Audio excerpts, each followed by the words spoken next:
Okay, we all hit continue, so now we can proceed. Is there anyone from the public who's joining us today for public comment? No. Hearing none, we will move on. This is supposed to be the spot in the agenda where we approve the minutes, but it looks like we do not yet have a quorum. So we're going to have, if Kathy joins, we can come back and approve the minutes from the last 2 months, since we did not have a quorum in August or September. So just jumping ahead a little bit here, Shelley, where it says introduce guests, and I know we have a new member update. Who is our Novello, who's listed as a current EAC member? Maybe I missed that one. She was appointed in September. Her name is Rebecca. Okay. I believe she did not attend the last meeting because of all the technical issues. I was very much hoping she would be on the Zoom call today. If she doesn't, I will follow up with her by phone and just let her know that we are meeting via Zoom. Okay. What can you tell us about her background?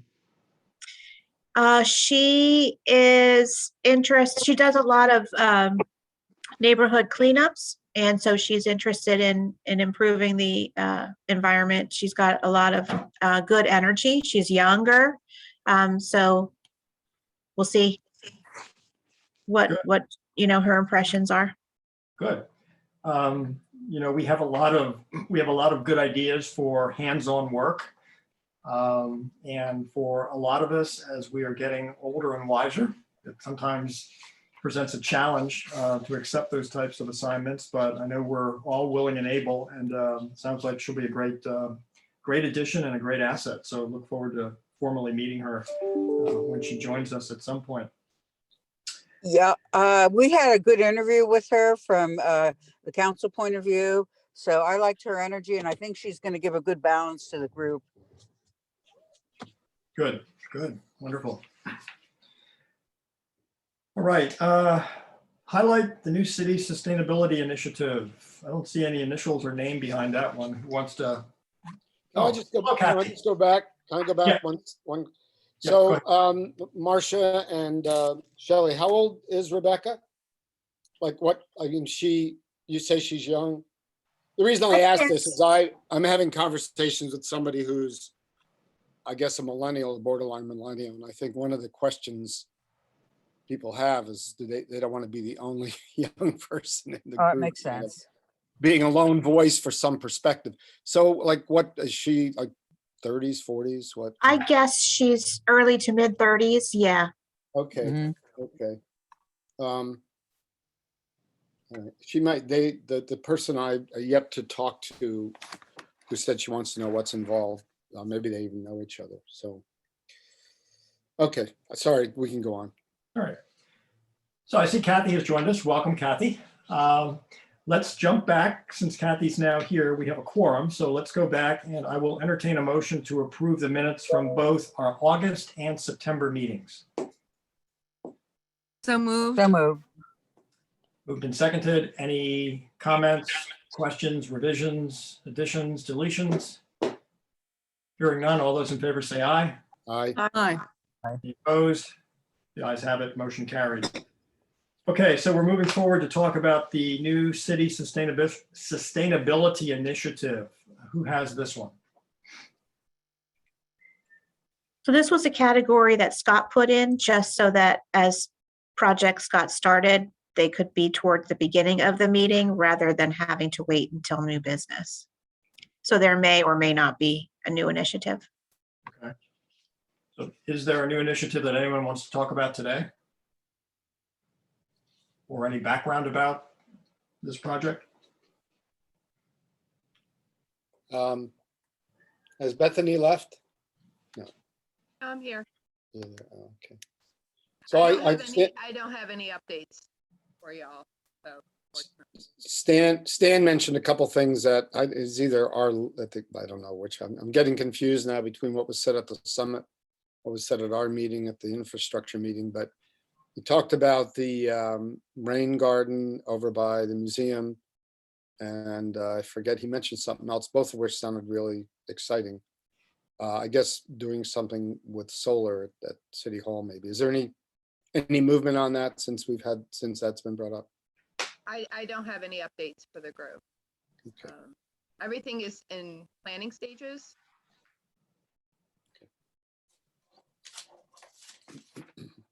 Those were the two that came to mind. I'd have to go back through the notes. Any update, Bethany, on Nicole's replacement? I don't have any updates. Okay. How are you holding up without her?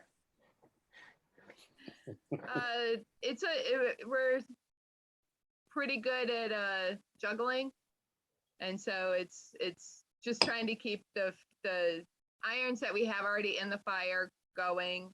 The wastewater treatment plant energy audit is progressing on schedule, so that's going to be a fairly big project.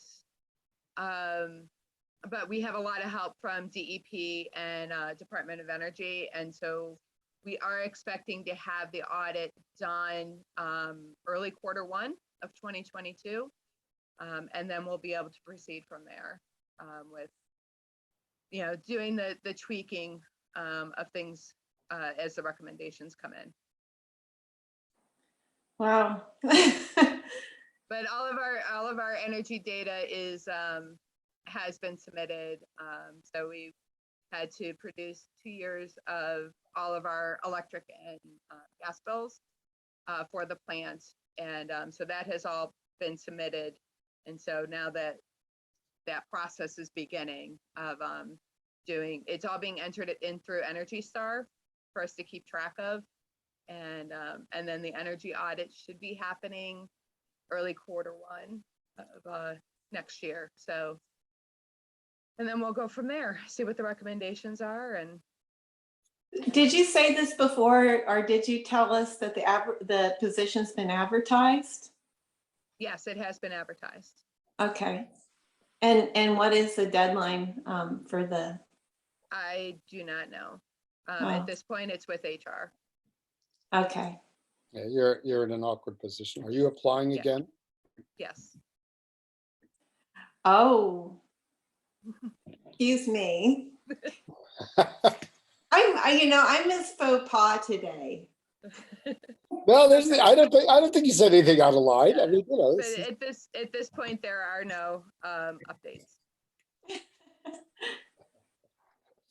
Ay, ay, ay. I just keep my trap shut. no, Ed, not at all. I don't know. It's fine.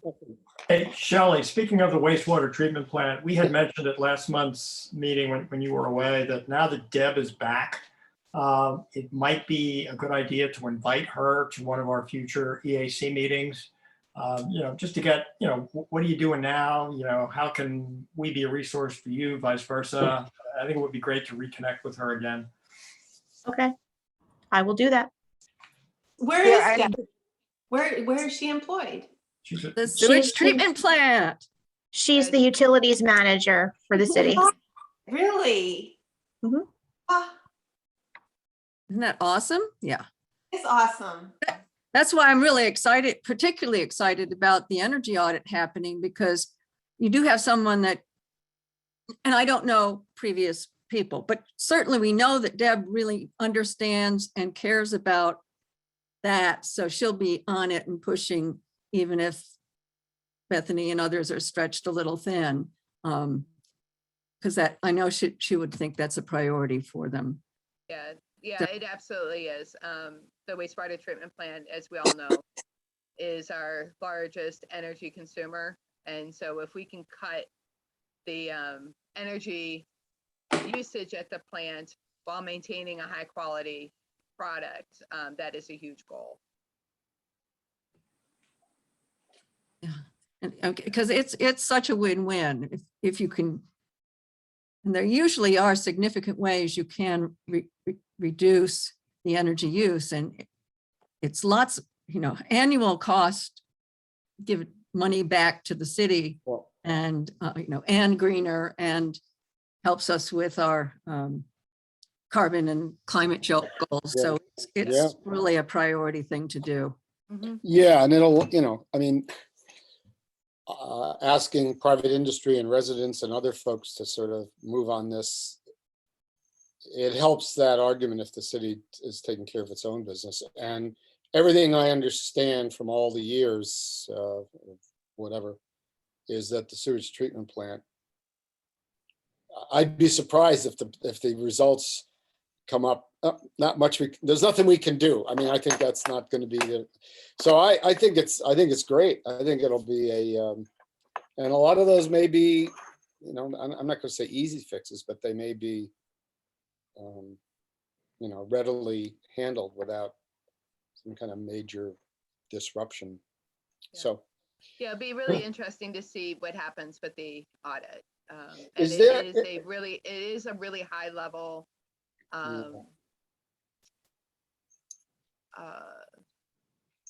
like investor type audit.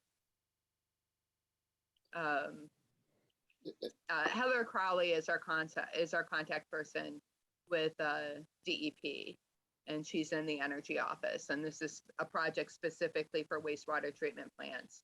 now, We are the largest participating in the state. one of the things that we talked about, I'm not saying we, but I don't know, in somewhere along the line in terms of sustainability in the city as a function of water usage, which translates into sewage, was the energy component of the processing of sewage, just whatever it is. Is this audit going to talk about the flow and reducing the flow by, more, is it going to look at that aspect of it at all? I don't believe so. This is more of a fine tuning the plant The project. plan, yeah. Mhm. And hopefully we can get some help from DOE with the pump system and what is coming into the plant and how do we reduce that. But that would have to be a separate project, Yeah, okay. which Whatever it is. if one comes up, we're going to apply. Yeah, good. We have found being a part of these cohorts very helpful to all of us for the different projects that we've participated in. I would think All of them have resulted in a cost savings for the city. So you mentioned that before, and you say cohorts. This is like working with other municipalities that are doing Yeah, this thing? so we're actually part of a study. It's 10 wastewater treatment plants across the state. Looking at ways, so we're having high level energy audits done, and then looking at ways that we can fine tune our plants. And then we'll take all of that information and then we'll be sharing it with other plants. So they're really looking at ways that we can reduce our energy consumption and trying to develop best management practices out of it. So it's a part, we get the benefit of some technical assistance, DOE and DEP get the benefit of being able to develop best practices out of the program. So, and this is at no cost to us. Yeah, that's why it's For what we exciting to just- think. Yeah, Yeah. because there's really no good opportunity. Well, not none, but there are very few good opportunities for sewage municipal plant operators to collaborate and find out what other people have found works or is successful. The most they get is if they have a consulting engineer. Sometimes because they have multiple clients, they'll know about something, but yeah, it's a real benefit to us, I think. So I'm very excited about it. And Heather Crowley is planning on coming up for a visit sometime in the near future, and I can certainly invite you all to join us when we give her the tour as well. I think that would be a good collaborative. That'd be great. Great. Absolutely. Okay. Yeah. We can definitely do that then. We like to be included on tours of things environmental or sustainability related to the city. There's a long history of the EAC doing that, so that sounds great. Okay, moving on to old business. First item on the agenda is the signage and mapping proposal. Anne, Kathy, any update for us? I am guilty of not reaching out yet. Good, because I'm guilty of not reaching out yet too. I've been so swamped with work that I just, I can't turn around. Yeah, I have my only excuse is I had both, in the last month, I've had my 2 cataract surgeries, and the good news is I can see all of you really well. I can see leaves on the trees. I can identify plants quicker. It's great. I even, Look at that. Like, I noticed you had glasses before, now you don't. yeah, I do need them for reading, but I have to go get some new ones because I only need weak ones now instead of, I think I had 4 diopter ones. Had a special order. So, yeah, so I that's taken up a bit of time, but not a good excuse. Well, it is a good excuse. I mean, being busy with work, you know, for those of us who are still in the workforce, you know, we have other jobs. And for those of us working on getting healthier and feeling better, those are excuses that are acceptable. So all of that is good news. So we'll look forward to an update, I guess, on that one next month. Yeah. Now I did on the logo part, I have been reaching out to Maya, and I don't know why she hasn't responded, and I will renew my efforts this week. See if I can get to talk to her. Maybe I'll just try and set up an appointment to go in and talk to her, because that moved us forward faster when I was at, you know, we had a half-hour meeting and got a lot done. So I will try that. Okay. So Kathy, on the invasive plants and noxious weeds, I guess we're probably a little bit too late in the season now for the tour that we have been talking about. I guess that will probably postpone till the spring. Yeah, I think we should do that because it's hard to see a lot of the plants, and but I do think just sort of the other update on that. So I will plan to do that. We also had the wonderful Watershed Walks that Bethany was doing, and I didn't, you know, she was going to help me schedule the invasive species in our preserves walk that I want to do, and educate anybody who wants to, but hopefully especially our neighborhood. Now I'm sure that the Oak Lane area of Mount Penn is not the only place that dumping is happening. When we talked with Lester, he said they chronically have that problem in lots of the parks, wherever there are areas that look unused and you know, that don't have a lot of people in them, and just plants that people do dump their yard waste a lot. So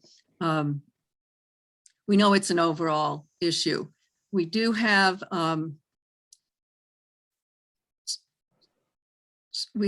Shelley, we have another matter of business. I don't know if it's separate.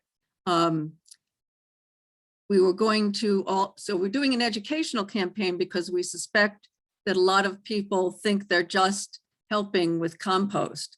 I know I caught one of my neighbors dumping a couple 100 pounds of acorns. I put mine in 15 yard waste bags, so they wouldn't be more than 30 or 40 pounds.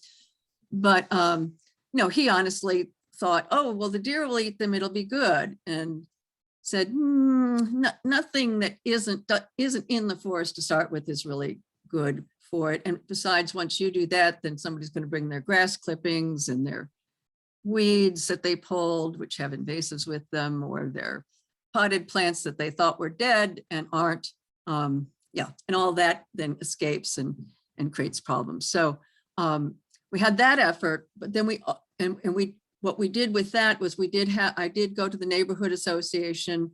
Linda Kelleher got me on the agenda, and I have heard a lot of feedback. So people are seeing that, and she has it on she has my little slideshow on their website and so forth. So we are getting some outreach and some education going in our neighborhood where we know people are abusing, you know, are dumping yard waste inappropriately in the preservation area. The other You shared that slideshow with Shelley? I'd be interested in seeing that. Yeah, I think what I should do, because I did it as a talk, it's just the slides, it doesn't have the content. So what I should do is I'll add some explanatory content slides with it. Okay. And then I'll send it to Shelley. Great. Yeah, because it's pretty, my pictures aren't great, but it's pretty compelling, and it's happening, it's still happening. You know, I walk by and check, and there's a dozen new small loads, and that's, I don't know, Marcia, whether you heard, but Linda had thought it was probably the landscaping people sneaking in and using it, but it seems to be like bucket loads or wheelbarrow loads of stuff. Really, it really is just people just taking their waste across the street instead of putting it in a bag and having the city pick it up. So that made us think, well, what exactly do our ordinances say? And we put Shelley on that, and she did some research, and Linda looked at it as well. And we found that it really isn't all that crystal clear. I mean, in the solid waste section, it does, well, in the park section, it does say don't dump any trash.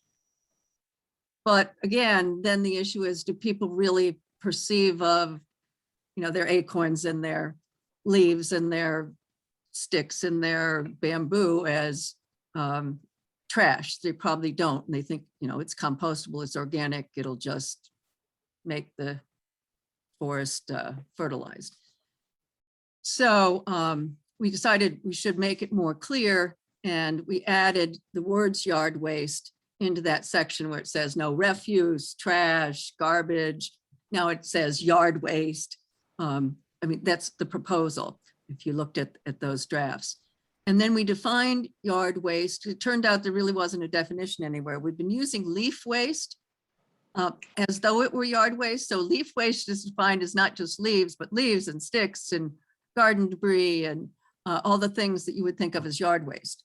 So Shelley changed the leaf waste and leaf waste bags to yard waste and yard waste bags, since that's really what the city picked up. And we added language in like the preamble saying we're, you know, going to encourage and remind people that the city does pick up your yard waste, and that you simply have to call, or in some areas there's a pretty regular pickup, as there is in my neighborhood. So we wanted to make changes both to the preserves, so to the parks and preserves. Unfortunately, the other thing that was missing is it doesn't really say preservation areas, and it talks about parks. Don't dump things in the parks. It doesn't say anything about dumping things in the preservation areas. So Shelley added that. What else am I missing, Shelley? It really didn't take much tweaking. I mean, just a few words we were able to keep the definition the same breadth, but just change it from leaf waste, which was not truly a good description of what you can use, what you recycle in those municipal waste bags, in those municipal yard waste bags.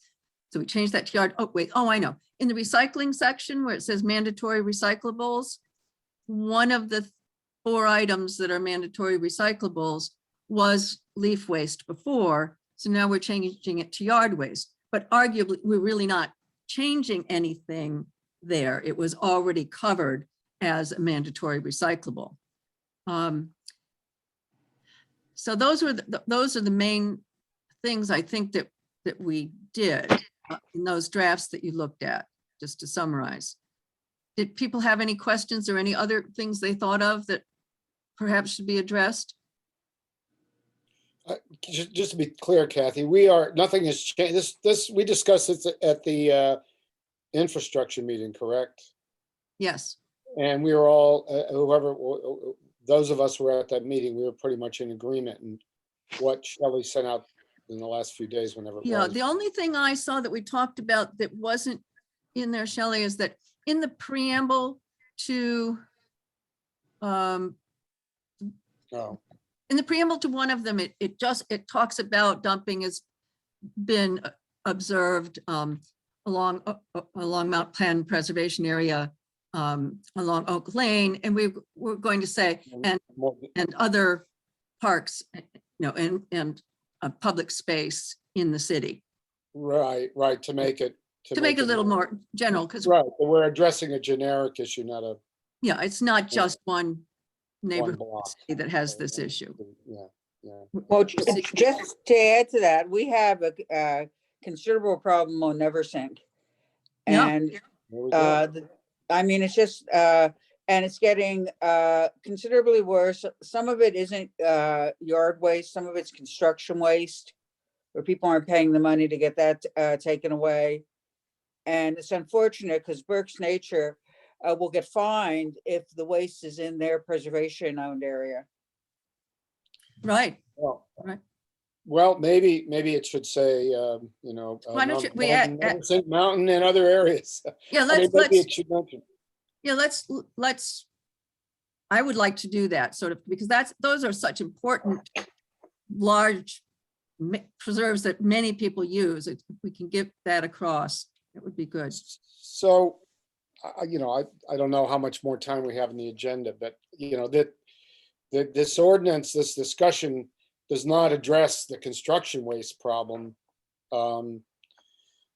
But I guess in some ways one could speculate that they're related. I mean, once people think they can dump one thing, they go, well, I guess. Yeah, and that's what happens. Two As by soon as fours, stuff, they'll rot. that's what happens. It happened in wetlands across the state. As soon as there's one dumping, it just all of a sudden, there'll be dozens and dozens. And well, think of on Skyline Drive. As soon as you can see trash has been dumped over the edge, Yeah. it's not one tire, then it's 6. Oh, this is a good place. I can just throw a tire. So the question is there something similar to the way we're addressing the invasive plants? Is there something we could? Invasive humans. Well, I mean, is there something we could do? I don't normally think of the solid that. Well, Well, I mean, we are. It's partly an issue. Well, it's a broader issue, but should we come up with some specific initiative or language or something? I don't know. I'm Well, we just are addressing it.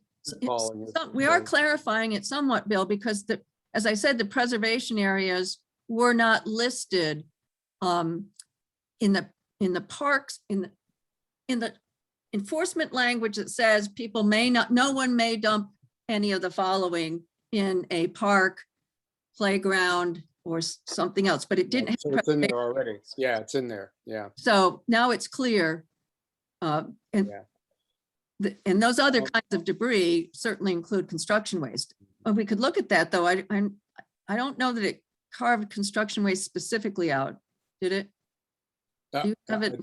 Anybody have it in front of you? I mean, Scott has said it's one of the biggest enforcement problems. I know that's been it's been an ongoing issue. Sure.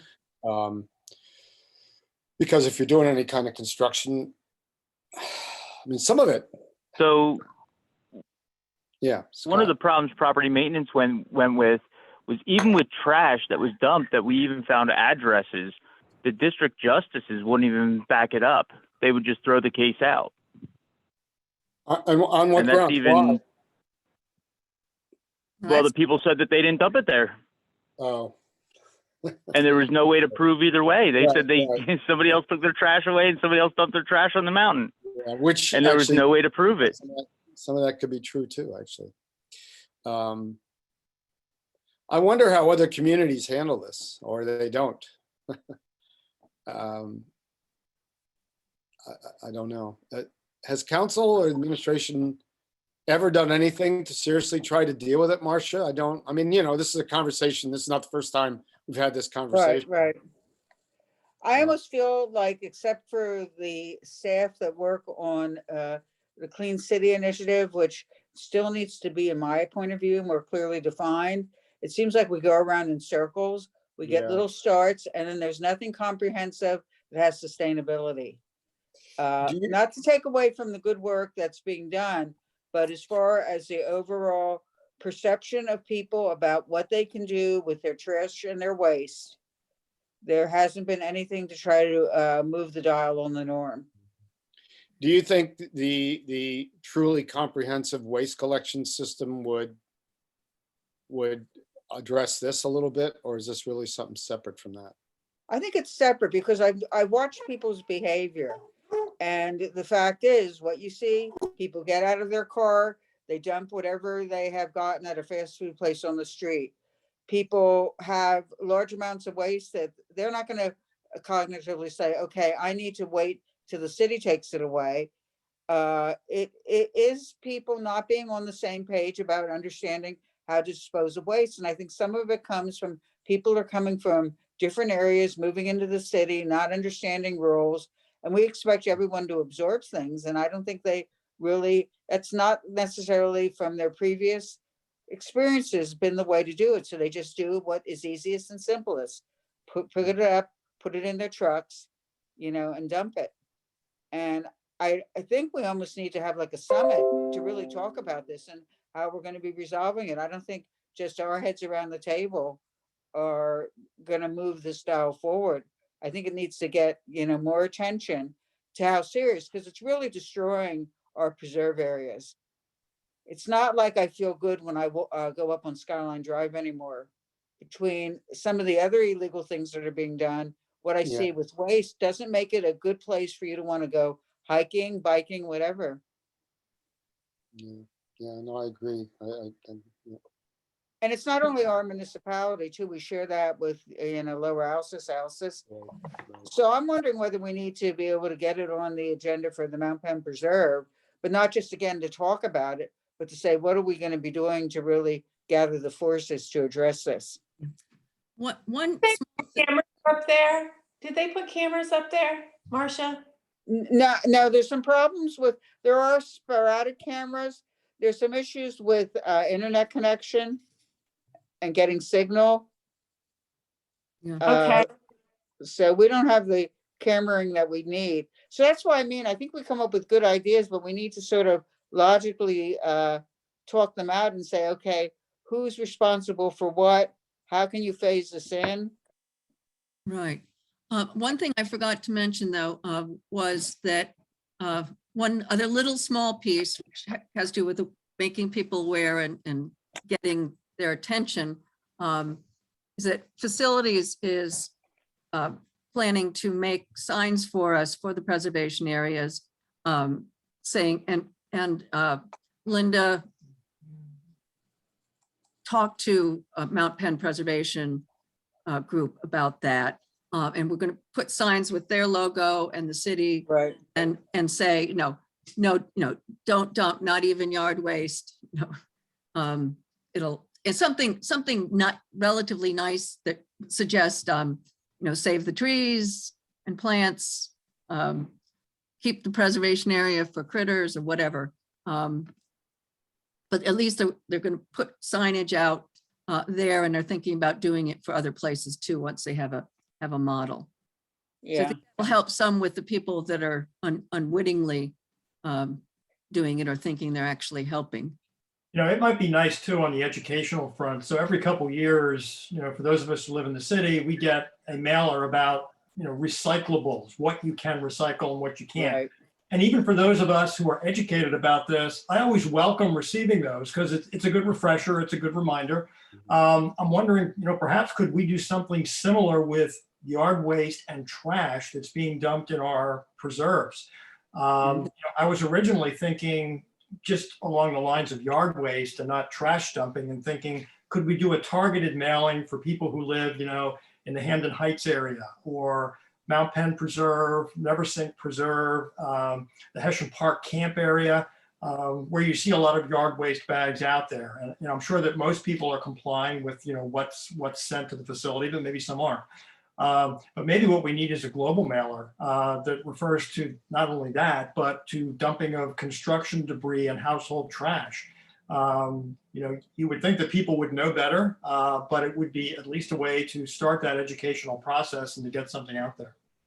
I had not talking about a mailer, but I thought that raising the awareness that the city actually collects yard waste. I think, a lot of people don't know that. So I think that's a really good idea, David. And maybe if there's room, we put in a little bit of some links to this discusses composting. So how people can actually compost their yard waste, just kind of a broader piece. Try not to water it down with too much information, but think it through a little bit. If it's going to be sent out, maybe think about a few points that we can make. Yeah, and I know this would be really acceptable. In fact, the College Heights Neighborhood Association, when I had this discussion with them, they said, well, maybe we should put door hangers, a pamphlet on with door hangers and put them all around the neighborhood. So I think that, as David said, people don't feel criticized or threatened about it. They seem to welcome getting information about how to do things, what's available and how to do things best. So So- two other. Go ahead. So go ahead, Bill. Well, two other things. So, I mean, I think a friendly sign, a user-friendly sign is a good idea, but when it comes to construction waste, maybe it needs to be a threatening sign. I don't know if it would be a deterrent, but to say, because it is prosecutable, and I don't know what the fine is, but maybe people should be confronted with a sign when they're about to dump their construction waste. That's number one. The second thing is related to the idea of education, and this is a question for Marcia, because it's got a budgetary implication. So every time we have this conversation, I do a little neighborhood survey, which is basically talking to Rose, my wife. And I told her, I said, well, in Hampton Heights, there's a weekly pickup or monthly pickup of yard waste. Weekly. David knows, probably does. We have to make a call and schedule it. Right. And so her suggestion was that it may enhance compliance if that intermediate step were taken away, that people know, just as we know, if we put out our trash and recycling on a certain night, it'll get picked up the next day, that we would know if yard waste were to be picked up. And I don't know, maybe it's once a month. I don't know what, but the fact that one quadrant of the city gets it and the rest doesn't, maybe it would enhance compliance. But that may be something else we want to push the issue on a little bit. But And that may be a logistical issue for Public Works. I mean, I know I'm the only property on Middle Spring that ever puts bags out. I mean, I need to call, and yeah, it's a step I'd rather not have to take, but have to do it every week.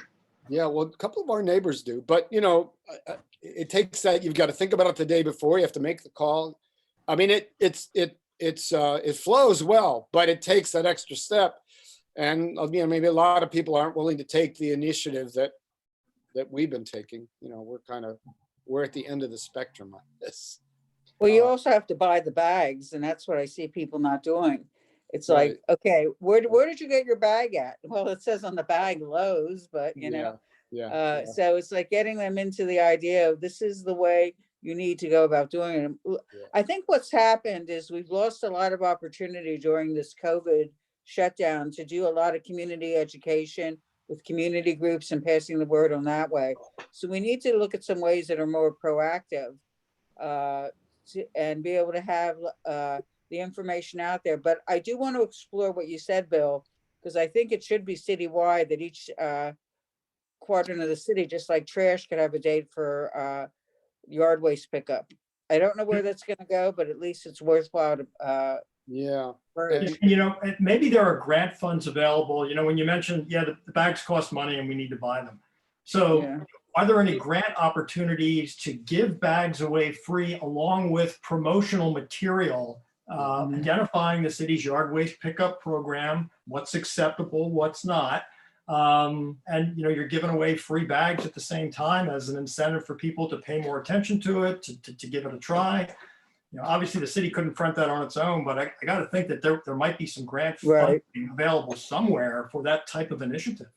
Yeah, I think I agree with that, David. I think that's the way it should be thought about too, to make it as possible for people to do it, to try to reduce the number of variables and impediments. And I can't remember what it was, but it wasn't a recycling bag. There was something a few years ago that you could pick them up at City Hall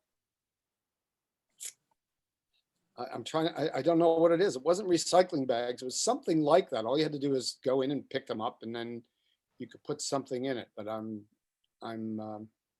drawing a blank as to what it was. The city was providing the container. Marcia, that doesn't ring a bell? Well, Yeah, it does, but you know, we go through so many different approaches. It'll come to me maybe before the end of the meeting, and it worked, you know, I mean, you know, we would just make a point. I can remember always making a point to get some when I went in for a meeting. Someone would set them aside or put them somewhere. It'll come to me. So I think all these ideas are good ones for moving the process along. It's somehow related, but I know I read in the paper this morning, you know, that the census says we have 95,000 people in Reading. Yeah, so we're gonna see more of this. When you know, when we moved here in the mid 80s, the city, I think, was 70,000, maybe 70, somewhere well below 80,000. So well, I do have, I think that, of course, as someone mentioned in the beginning, there's different cultural and experiential backgrounds that people have and how waste is handled. But I found it very interesting that our younger people and what people Bethany's been working with, really what their major interest of theirs is doing trash cleanups in their neighborhoods, that's really a priority. So I think there is a movement of, you know, clean city, our city, we own this, we need to all get together and help things be better. So I think that all fits together, and maybe at some of these cleanup events, we could, if we had a brochure kind of thing about recycling and yard waste, that there's opportunities, and that would get them more broadly to people, people who wouldn't otherwise know about it. and then I always think that this may be one of the avenues for talking to people about the broader climate change issues. It's kind of all related. Yeah. Okay, I'm gonna jump in. So thank you for all the great ideas. Solid Waste is planning on a mailer to go to every residence for this winter that will discuss, you know, cover the 2022 holiday schedule, recycling. I'll make sure that yard waste information is on there. And also construction waste, that people are responsible for making sure that their contractor is disposing of things in their appropriate spaces. And I will absolutely bring it up to Steve Harity about, you know, a possible desire. Can we expand yard waste collection to weekly for the entire city, at least at high collection times of the year? And you know, it's early, you know, spring while everybody's putting their gardens in, and then this time of year when everybody's cleaning up their yards and gardens.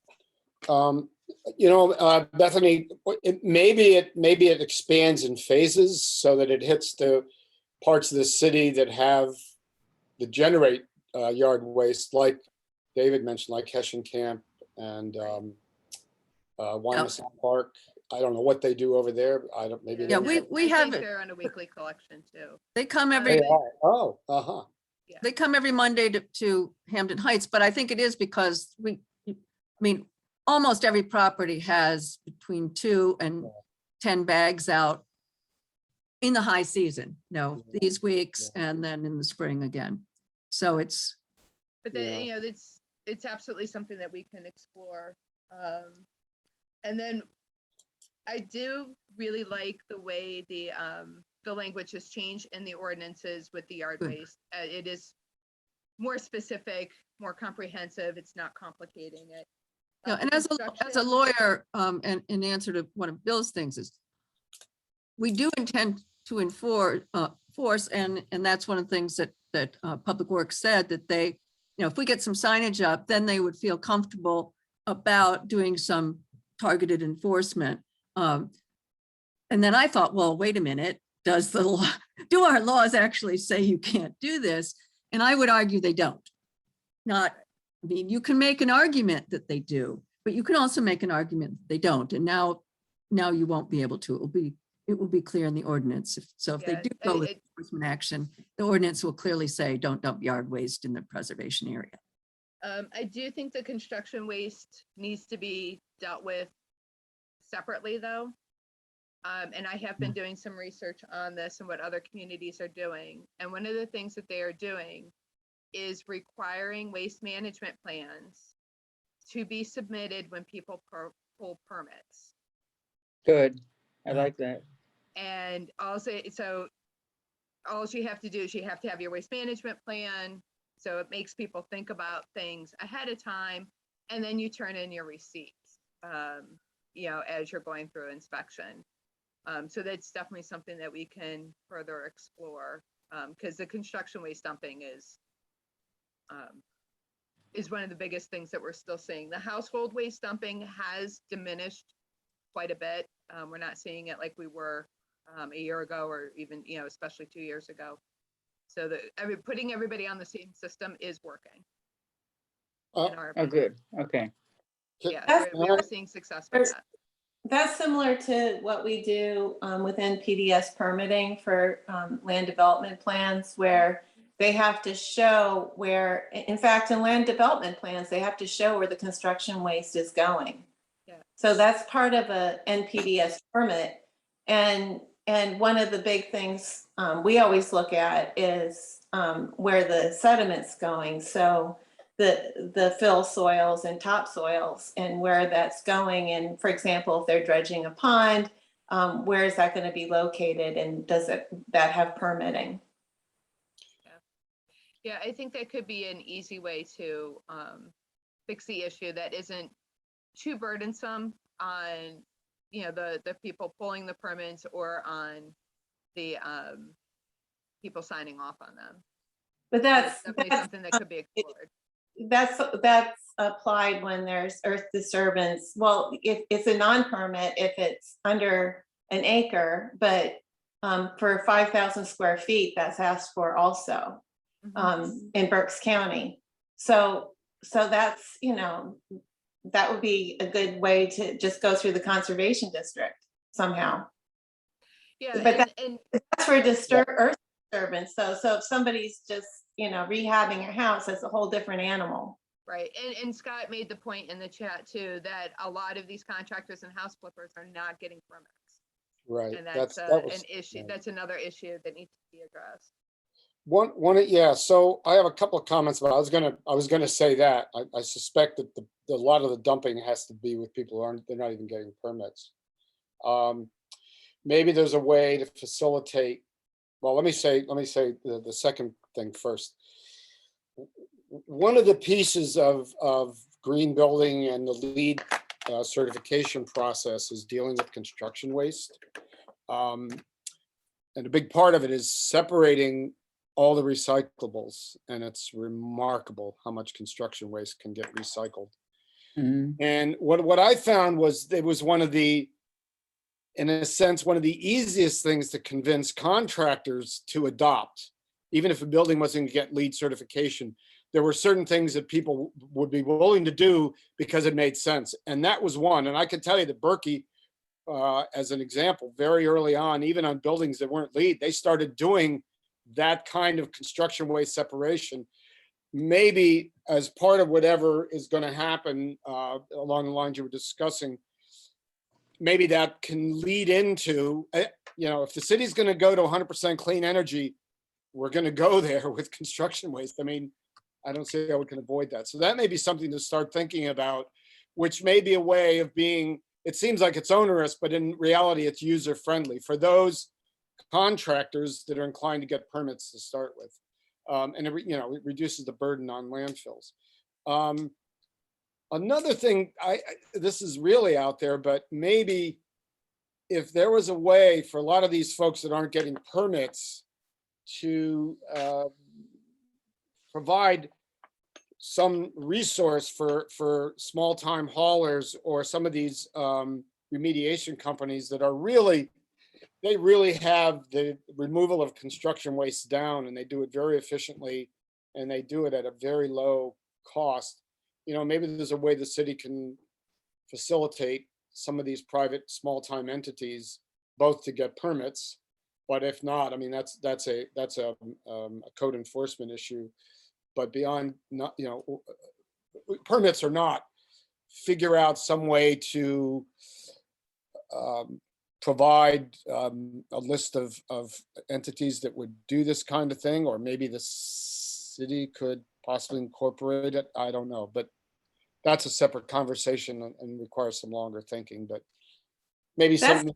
really good point and a very big conversation, I think. Whereas, you know, you dangle the carrot as this is actually going to help you if you reuse these materials in some way. And, you know, it could be a business for someone that, you know, just goes in and, you know, doesn't make it so onerous for the developer. You know, this is, you know, we're a service that recycles your materials for you or reuses them somehow. If you look at the larger construction sites around the city and the county, you'll see, you know, if there's renovation going on, you'll see or not new construction, you'll see a dumpster. Usually it's Rashinsky, I think is the firm now, but, and it'll say on it, recyclable construction waste. Anyway, I don't want to belabor that, but I think it's something that should be thought about. And we talked about updating the codes, and that may be one part where, or you know, injecting something into the building code, that may be one thing we want to focus on. So this has been a really good discussion. It's almost 1 o'clock and we have some other agenda items we need to move on to. But before we do that, Kathy has reviewed the park code amendment and the solid waste amendment. There were some suggestions for some added language to include. Are we at a point now where we can entertain a motion to approve those amendments and move this on to council for consideration? Or do we need further revisions to these 2 code items and then to have that recirculated to us for further comment? I would like to get these 2 approved. There is a third one, which I didn't mention because we're still working on that. It's the first one we did over a year ago now. When Lester asked us if we could look at the issue of noxious weeds and invasive species, because the state law was changed and requires municipalities to help enforce if the Department of Agriculture issues an order under that new law to stop someone from propagating or growing noxious weeds and invasive species. So we did actually draft that, and we just need to pull it out, having learned more and talked with Lester and Kyle about it. We need to clean that up and like the 3 to go together, since it's sort of an invasive species package. One setting forth what part of the municipality will handle anything that comes from the Department of Agriculture, and the other ones to deal with this yard waste disposal. Now, Shelley. So that's been sitting on my desk waiting for some guidance from all of you. Do you want that to be a standalone chapter to address invasives, or you talked about incorporating it into shade tree? So which way do you want to just refer to Lester as enforcement of that, or do you want to totally incorporate the 2 of them? And once I have that answer, then I can work on the third. Okay. I thought we had something, because I had drafted one and you had drafted one, and it didn't fit to where the shade tree ordinance is that the name of that chapter? Yes. That's what was wrong. Yeah, I had trouble. Yeah, so I think I made it to try to be by itself, and then you thought it got too complicated, and somewhere along the line. Yeah, I think it should be by itself. I did try, that's what I tried to do. I tried to crowbar it, shoehorn it into the shade tree, because Lester wanted to use the same enforcement language and the same penalties, and which made sense. But we can just refer to that section, and we can just say enforcement will be handled as in, and we can just cite the section from the shade tree ordinance. We don't, so that's not a problem. So why don't you and I look at that? Maybe we could schedule a meeting, just the two of us, to get that out and have that back out by the November 5th meeting of the Green Infrastructure Group, our subcommittee. That way we'll be sure to have it ready. So let's hope. So what I would recommend is that we pull that out, dust it off, clean it up, and have both ready to go, by next month. But go ahead and approve the two that we've discussed today. So that will be done. Okay, so I'll That take makes that sense. as the form of a motion. Is there a second to that motion? Second, Any further comment about the park code and solid waste proposed amendments? If not, all those in favor say aye. aye. Opposed? Ayes have it, so they can be cleaned up and forwarded to council. So moving along on the agenda, Shelley, we talked earlier about Rebecca. Is there any other new member update you have for us other than Rebecca? No, she's the only one. And like I said, I'll follow up with her by phone. I'm not sure why she's not joining in. All right, Bill, it looks like you're up next on the Environmental Summit. You have an update for us? Yeah, so you got to forgive me, and maybe I'm rambling already this morning. I got my booster shot last evening, and I think it's Oh, good. I'm not sure. Well, I can't remember what happened when. I don't have a specific update except that Nicole Judge has left the city. I sent at our Green Infrastructure Committee meeting, there was some discussion about, there were a couple of things, and I was agreed I would send a follow-up communication with Frank, one of which was there's money set aside for an intern, and I think Brandon, who attended one of our meetings, was interested. I was taking notes, and so I didn't quite get the details. I'm hoping Bethany can fill that in. I did communicate with Frank, and he said he was going to follow up. So I don't know. He said he would communicate with Bethany about that, because there was some issue. The money is there, but it didn't seem to be moving quickly enough or moving at all. So that was one issue. It's kind of a follow-up to the summit. I don't know, Bethany, if you want to comment on that, or just wait till I kind of go over some stuff. I don't have any follow-up other than I've been pushing management at Public Works to get those positions filled. Right. All right, so you did, you should have been copied. You were copied on my email to Frank, and I think you were copied on his response. Yeah, yeah, and I copied back with my responses. Okay, so, I mean, I don't know if there's anything else we as a body can do with that at this point. I mean, should somebody talk to Stan to kind of shake that loose, or should we just sit back? What? I'm not sure that there's anything that can really be done because people aren't applying for jobs. No, apparently there's a person waiting to do one internship. Oh, is there? right? Okay. Right. I think what the issue is the internships have not been posted. Oh, they have to be posted Okay. first. Okay, that's what I didn't pick up. Okay, and they're not being posted Okay. because, well, that'll explain why they're not applying, Marcia. Oh, that's true. Oh, well, I would say my feeling is that people are really caught up in projects and the budget process right now. I don't want to be able to excuse things, but I think that might be part of it. And we have a lot of things we're doing around the ARP money that's coming in, and trying to look at what projects come under that and projects that come under capital. well, so we have a young enterprising person who is a student at RAC, came to one of our meetings, thanks to Stephanie Anderson as a committee meeting, I guess. Right. And I think, as I understand it, he's interested in getting involved. And I think he's got something to offer. Yeah, he was very interested in potentially doing IT and social Media stuff.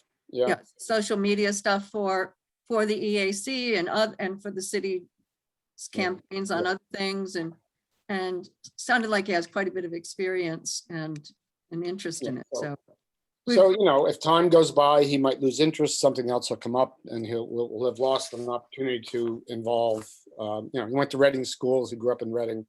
I think he'd be a good young person to try and, he's bilingual. yeah, fold in. He's got these skills. So I mean, I know the reality on the city's end, but Yeah, I know what you're saying. yeah, you know, Marcia. Okay. Well, I guess in I'm trying to specific- get the bigger picture things done, and Well, yeah, things no, are important. Yeah. I know how it happens, but I mean, anyway. So in terms of follow-up, I mean, one of the things that, at least for me, and I think it came up from some city staff people, the whole issue of how to connect with community and outreach. I think that was left to, well, I don't know where that was left. There was going to be some follow-up discussion with Nicole leaving. Maybe all of that has come to a standstill.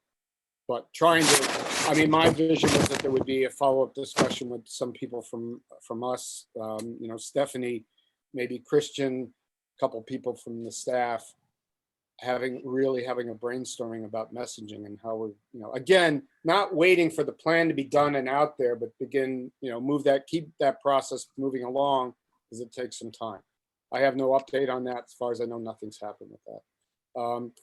The second thing that's a very specific thing was that I think Kathy committed us to this, was updating the ordinance. I forget what the terminology is from the summit, but the EAC would look at the building code and see where we can start inserting in the code some of the language and the things that we want to move towards. So I think it was discussed at the summit that we would bring that up at our next meeting, but I don't know that we have the time to get into that.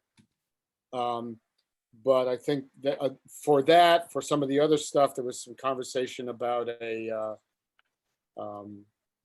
you know, a smaller, some kind of subgroup working on some of that stuff. Both. Right. the You're whole- thinking that would be good for an ad hoc subcommittee to Yeah. ordinance, cleaning up the ordinances. We talked about that at the Green Infrastructure. Yeah. So the other, you know, but I guess we've had a meeting since then. I mean, I think the general consensus was the summit was good. It was a lot of city staff were there, which was and seemed interested in being part of that, and had a lot of good comments, and that, you know, that was encouraging for me. And then, you know, it wasn't long after that we found out that Nicole was leaving. So 2 steps forward, 1 step back. You know, I could go into other detail. I guess the question is, do we, you know, are we in a treading water mode until somebody gets on board, or can we be thinking about moving forward? Partly that's a question for Bethany. Oh, and the other thing that I wrote to Frank about is I'd read in the paper about a Halloween celebration in Penn Square, which was on the 20th, and I think I'd read this on the 19th, and suggested that it'd be good. It sounded like there were going to be some tables with information, and it seemed like, gee, we should have something there about clean energy. And he goes, okay, I'll talk to Bethany. I immediately thought that, bringing it up. Well, Bethany was there. We had the Halloween on Penn on the 20th. It was much bigger than I think anybody imagined. It was a very highly attended event. We distributed over 300 City of Reading branded reusable shopping bags for the kids to use as their treat bags, library bags, you know, all of it. And we were able to have some discussions with our neighbors as things calmed down. So at the beginning and at the end, Brandon, who's a person who's interested in interning with Public Works, did volunteer to help with our table. And then I also had committee members from the Earth Day committee also help me out by providing an activity and talking about Earth Day and some of the things that are happening in the city. So we did leaf rubbings, artwork with the kids, which was a big hit. Distributed over 30 pounds of candy, 300 sets of activity books, so 900 activity books related to litter and keeping our watersheds clean, and the bags. It was a huge hit. Everybody had a great time.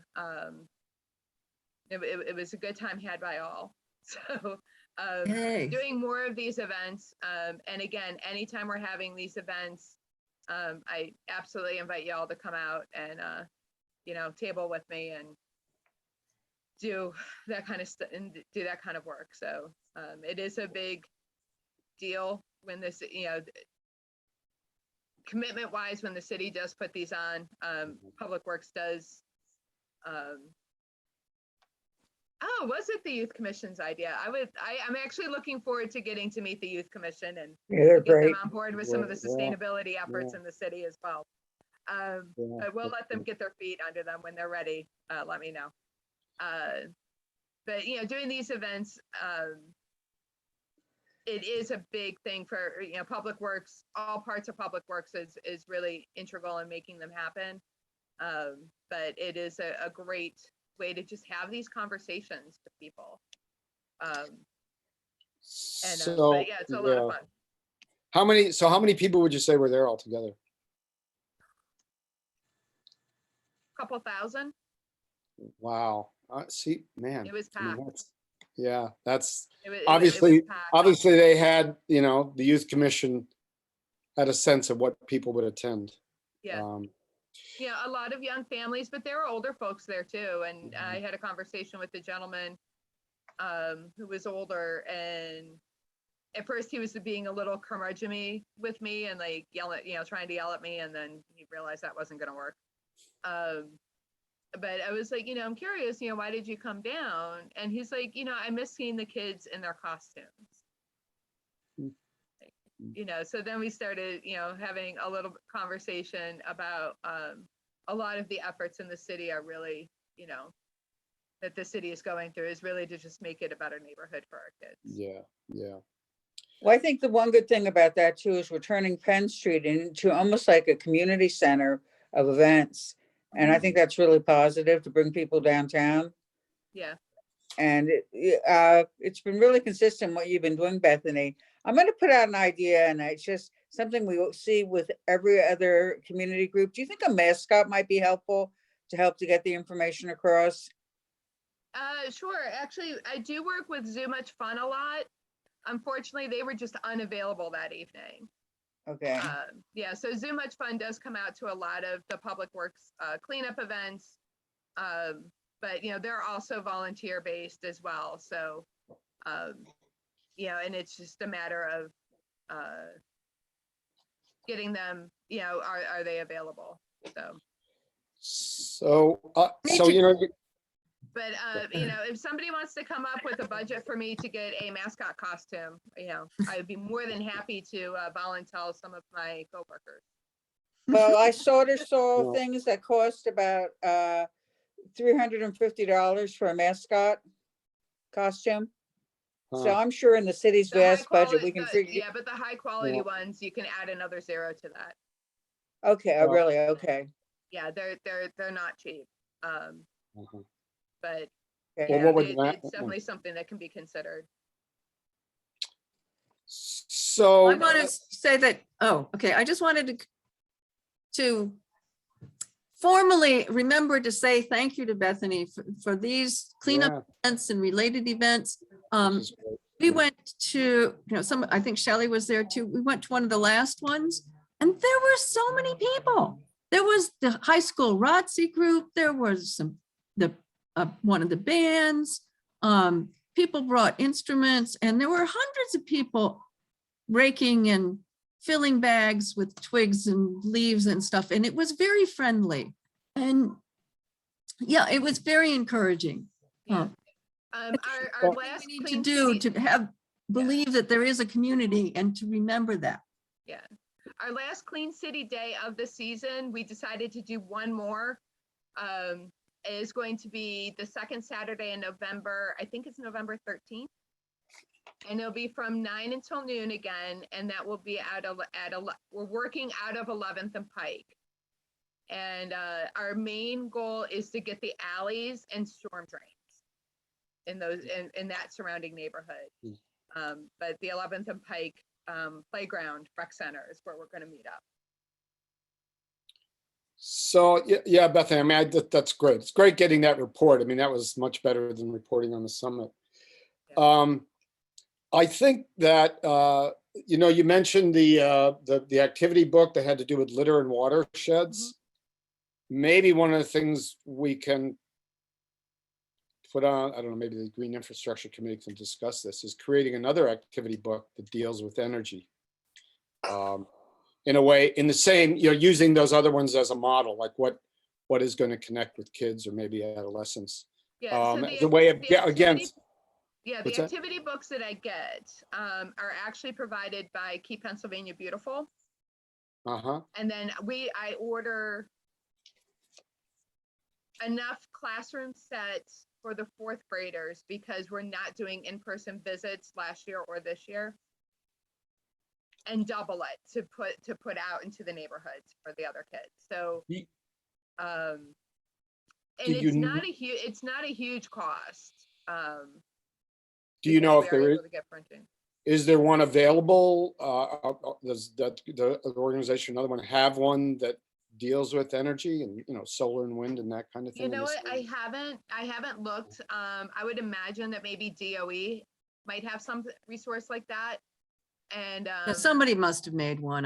because I'm usually buying them in like quantities of 3,000 per book per year.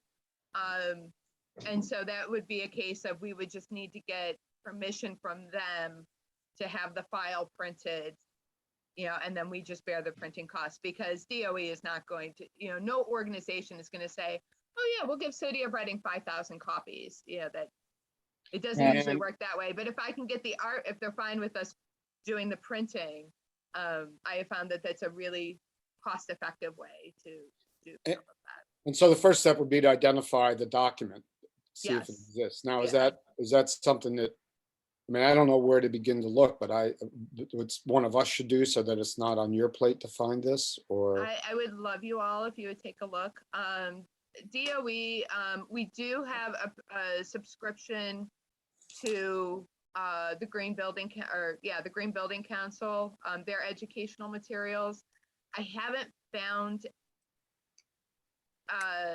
like an activity book per se with them. They do more lesson plans, things like that we're making available to teachers. Well, but is it asking? But to have like a coloring book kind of thing that we can give to the kids. Or even something similar for adults. I just found something. Go ahead. Yeah, I found something interesting online, and because around here you're sort of like surrounded by squirrels, there is one that's put out called Project Energy Savers, and it has to do with Sparky, the energy saving squirrel, and he goes through the house to show different ways you can save energy. I will look that up. Yeah. It sounds like they're a little bit pricey. They're $1.55 if you order up to 500. Yeah, that's a little out of our budget. I try to keep our printing costs at less than 50 cents per. Well, Bethany, whatever. But I will take a look at it. There might be some. It would be nice. I think you might be able to find a business that would sponsor that to buy it. I do think that's not out of the question. It just goes through it. It's Project Energy Savers. Their website has a lot of different books. Okay, cool. Yeah.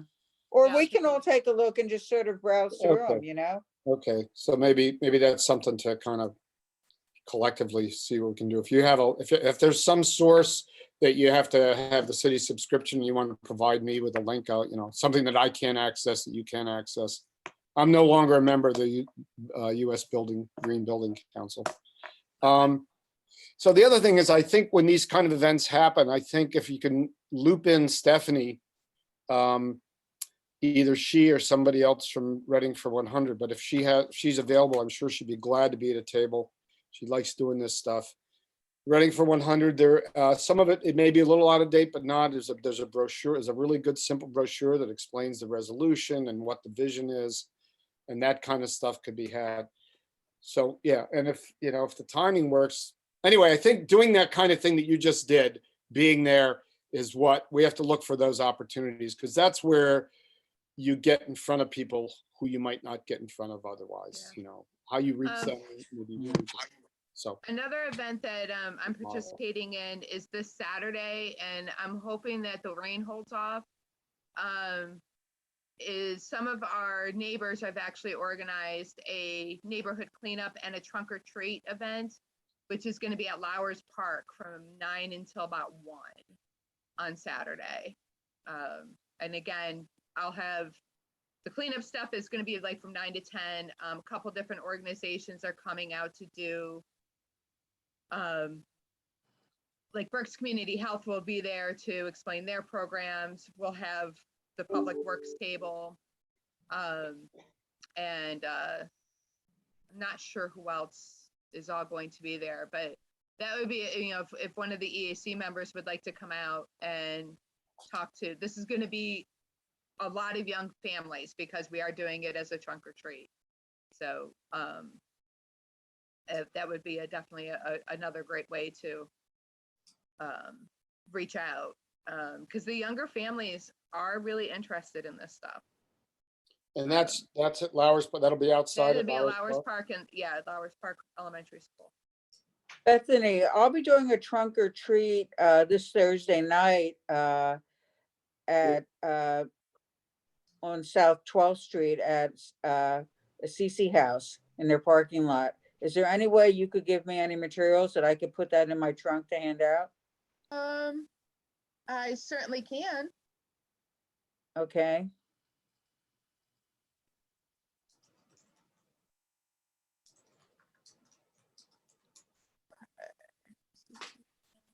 About how many kids do you think you're expecting? There's 20 cars, so I don't know how many kids are gonna be Okay. out. So I'm gonna, I learned about, you have to have a trunk theme. So my trunk theme is spiders. Oh, fun. Spiders are great at, great for the environment. Yeah, that's They what I help clean up thought. And if shouldn't be afraid of spiders, that they're your friend. No, I love spiders. So, okay. Yeah, I'll get a couple hundred books. I'll just drop them off on your back porch for you. Okay, thank you. So to kind of, this is all part of this report, the follow-up to the summit. I guess the question is, are we treading water? Are we, what's the sense? I mean, maybe it's a question for Bethany. Do we just need to pull back a little bit? I think we're treading water on the plan, but the projects are moving forward. Okay.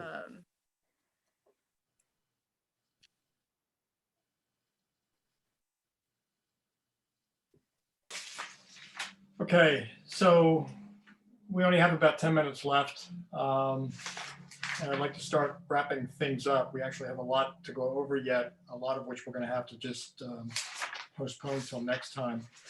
Staying with old business for just a minute or two, I have nothing on the plastic bag ban. I know I did promise at our last meeting to make some connections and to move this forward, so that's going to have to wait another month, unfortunately. Shelley has sent some materials for me to look at. I just have not had to work to that. So Now, Yeah, we those are all very have that. helpful. They're very interesting, very helpful materials that you sent out. Thanks, Shelley. So I will get on that, and I volunteered to take the lead in moving that forward. So I hope to have a more comprehensive report next month. Kathy, on the environmental justice program, didn't that already happen or is that later? It did. It did. We did it Wednesday, the 13th of October. Was pretty well attended. We struggled a bit with our technology, so the video isn't available. They're trying to see whether they can edit and fix it so it will work. What happened was the Dr. Ziegenfuss, who has done research on child blood lead levels in Reading specifically, in Berks County and then down to Reading, and he's got it all kinds of maps and things. So we really needed to use his PowerPoint, and it didn't sync with the Zoom system, so that the people who were online couldn't see it. He couldn't advance it anyway. So that was disappointing because we wanted to have it on our website, and the League of Women Voters was going to have it on their website, but it was, I thought, really good. Abe came and really gave specifics about what the city's planning to do with its $3 million and how they're going to do that. And also committed to, importantly, I think, he committed to make sure that the housing inspection program, which is now not just rental property, but also transactions when you sell or buy a house, it has to go through an inspection. We had that at our house. We were one of the first ones in that new program. And he said he would check that he had thought that lead investigation for lead and lead abatement, if present, was on the inspection. And we're pretty sure it's not. But he said he would make it a personal challenge, that he would make sure that that happened immediately. Yeah, I don't think it is. I don't think it's on there, no, because it wasn't addressed No, it's when not. we did ours, and I think that was the new, that's the relatively new You system. know, there's going to be a lot of resistance to doing that. There is, yep, there is, but he As you said, can imagine. absolutely, I'm gonna have it done tomorrow. You know, I mean, he was really fired up about it. Yeah, no, So- it's- because what happens once it's identified, who's responsible, then what? Yep. Well, what they said is then they're gonna tell the landlord they've got to fix it. That's like everything else they have to fix to bring it up to be a healthful and habitable dwelling that city can say it has to be. But they're part of, you know, these investors, the property investors are, I don't believe Yeah, that. oh, it's a big issue. That's why I wanted to mention that's on, certainly on Abe's radar now. And that may need that may need a lot of other help and pushing and support, but Yeah. Okay. so yeah, so that was the environmental justice issue that the league started with, and I did give an overview, and there were a number of people who were hoping that the league would do some more on other topics like Superfund sites. Shelley sent out, the issue I wanted to raise is a new issue, and I'm just going to raise it, but not talk about it. That came out of that is Shelley sent us a deed restriction, a covenant that comes out of cleanup requirements for The Act 2 Land Recycling Program? pardon me? It's the Act 2 Land Recycling Yes, Program. the Act 2 Land Recycling Program. Environmental covenants that are required for site-specific cleanups. Right. So we always get a copy of those. We did. The host municipality is required to get a copy of any EC that's recorded in the Commonwealth. Right. So we get them and we get a copy forwarded to us, and I always read them, but I asked what happens to them, and no one seemed to know. And I'm thinking one project that would help with environmental justice is making sure the city has or develops a database that has all of these in it, and maybe a system to be checking on them for, and to make sure that when somebody comes in for a land use permit or land use change, which is the important thing, as in this case, they're going to change it from a warehouse to, I think, a daycare center or something that involved children. That may have different environmental consequences. That the Act 2 is only saying you can use it for the particular use, it will be safe because there won't be exposures. But And David's expert on that. So this is a real issue around the city. So I actually got involved. I'm working on a project now where the property use is changing.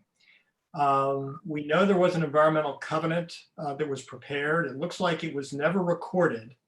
that's, When we asked DEP if we could do a file review, DEP can't find the file, and Shelley can't find the EC anywhere. Now this is old. This is early 2000s, and I know it was before we were keeping copies of the environmental covenants on the city side.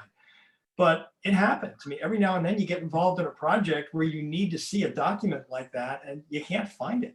And you know, there's a reason why the statute is written in such a way that it requires remediators to send a copy to the host municipality. Because you know, we need to know where those sites are. You know, we very much should be indexing them and cataloging these sites so we know, you know, what the target properties are throughout the city. So I'm certainly glad that, you know, we're now keeping copies of them, and we have been for a number of years. But the next step is to, you know, take the next step with an intern and maybe do something to catalog all of these sites.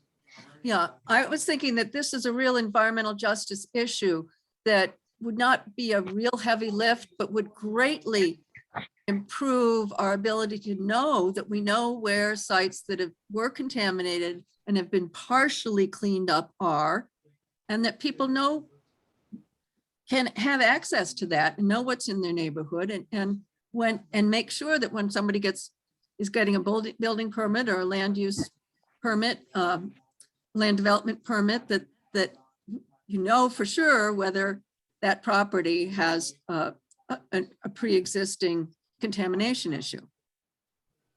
And I think to start, like David said, having the copies, but some way to really organize them and make them accessible to people would go a long way to make people feel like they're not all these secret locations that are poisoning the Latino people in our community. Yeah, and just to clarify what Kathy said, you know, when she talks about partially remediated, these are, however, sites that have been remediated through the Act 2 program. A release of liability has been granted because the remediator has demonstrated that there's no health risk. Even if, you know, there's still contaminated soil on site that's capped, or groundwater that's impacted. And groundwater is not an issue in the city because we're all on public water. There are ways to remediate these properties so you're not excavating and hauling out all of the contaminated soil. The goal is, in those types of cleanups, is to limit the future use of the property and to demonstrate that the property is safe for that use. Where it becomes an issue is when the property is sold and somebody wants to change the use. So now everybody's at a point where they need to revisit the remediation that was done to see if it's still going to be protective of human health, and if not, further remediation might be required. All right, so good report, Kathy, on the environmental justice. We are out of time, so it's 1:32. I know we have some other items that are on the agenda here, but with everyone's agreement, I'd like to simply defer these to our next monthly meeting. We have a lot we're working on right now, which is good. We're all very busy. We look forward to Rebecca hopefully joining us in the not too distant future, so she can share her talents with us and can get more engaged with our current initiatives. Looks like our next meeting is Tuesday, the 23rd. I assume, Shelley, that's Thanksgiving week? Okay. Okay. So obviously we'll be all very busy until then with council work and other work. Anything else for the good of the order today before I ask for a motion to adjourn? Green Infrastructure Committee meeting is November 5th. It's just a reminder, Shelley sent that out. Okay. I think that's right. Any other reminders for us? Yeah, and I'll send out the agenda and the link to that later this week. Okay. All right, is there a motion to adjourn? We can adjourn the meeting. I don't know if Marcia's still on. I had a question about something in general regarding the city and development. Is she off? Oh, Marcia's gone. Okay. She left, yeah. Yeah, she left. Looks like Ann's talking. Ann, you're muted. Yes, Ann. I have just one quick update. I'm part of the committee that is reviewing the infrastructure, the bicycle and ped infrastructure in the county-wide.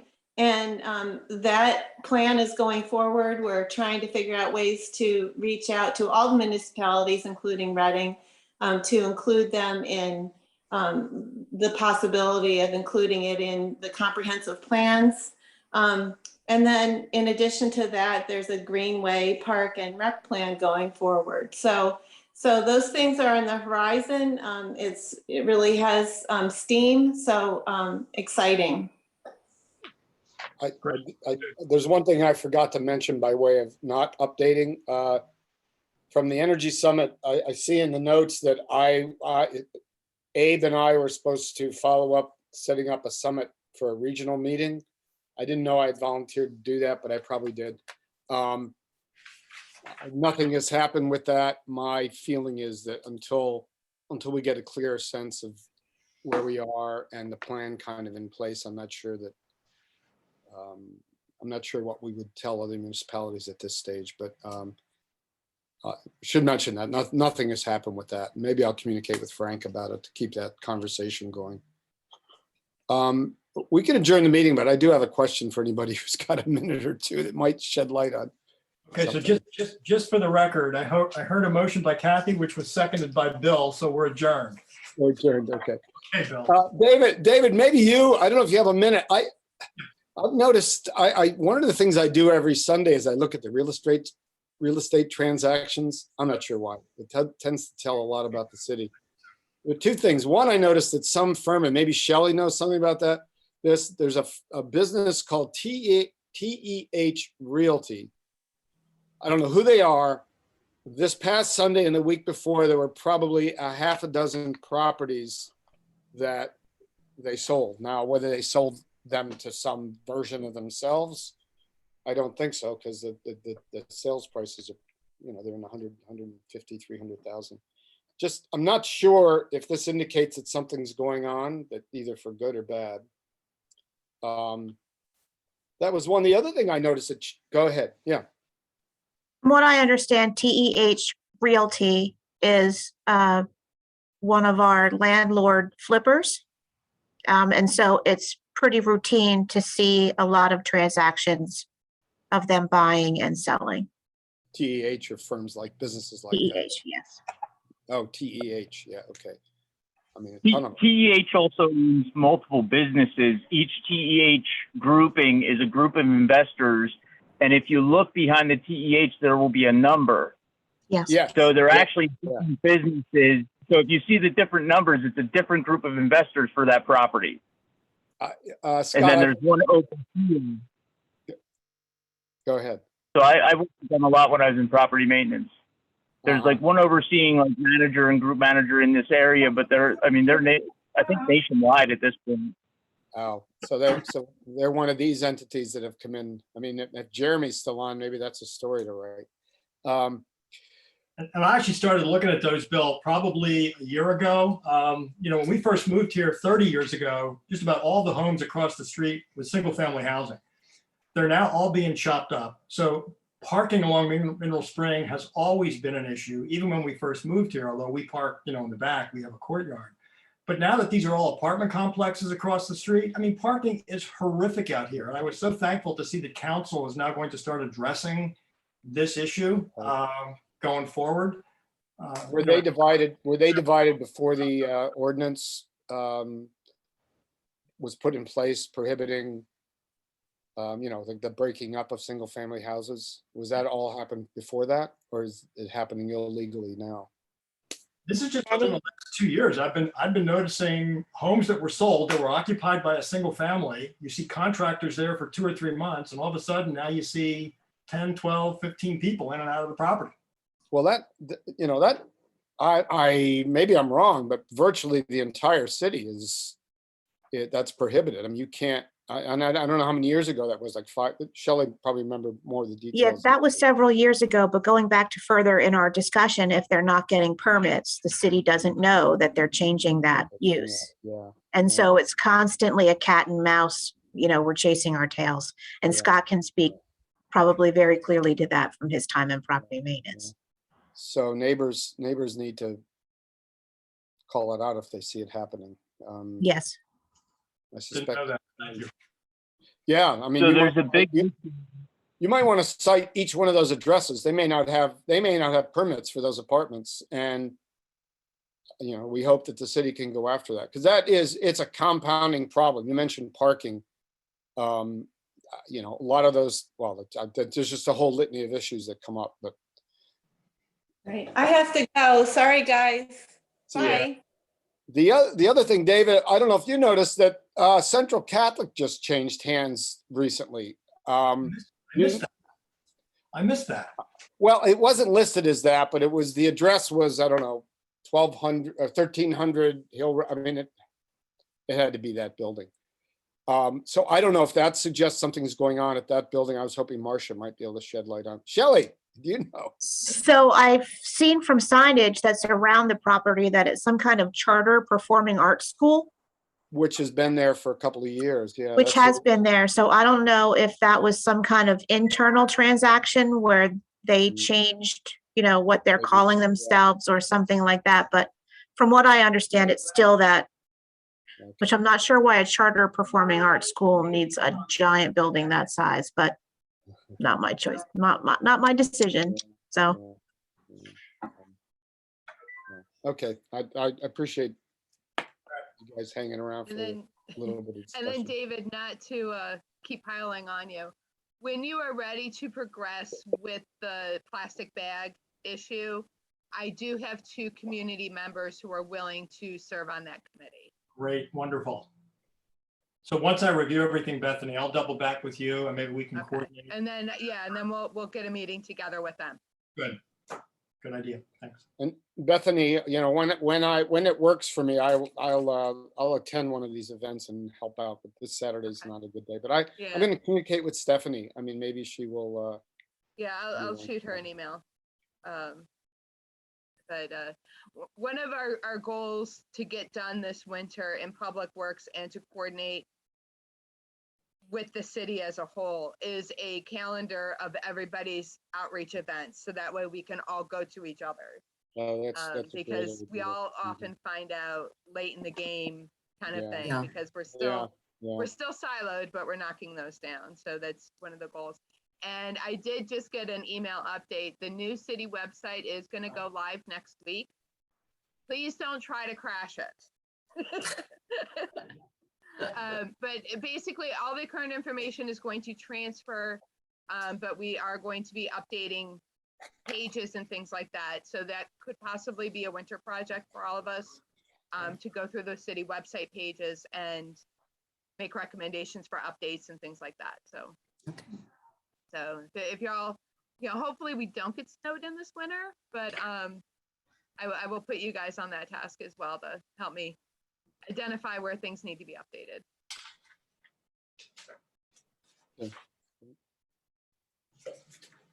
Well, thank you, guys. It's been fun. And see most of you on November 5th, if not before. All right. Have a good day. Uh, everyone. David's organization, David Meyer's organization, is going to have the next forum is on transit-oriented development. I think that will be an interesting conversation. So Yes. Yeah, if anybody wants, can make sure send something out on that, because anybody can register. And the other thing is, I mean, usually about 150 people register and about half of those actually go, but a lot of them register because if you register, you can have then PowerPoint and the information. And so then you can look at that anytime. So if you're interested, look for the Berks Alliance website. Or send me something, I'll tell them to send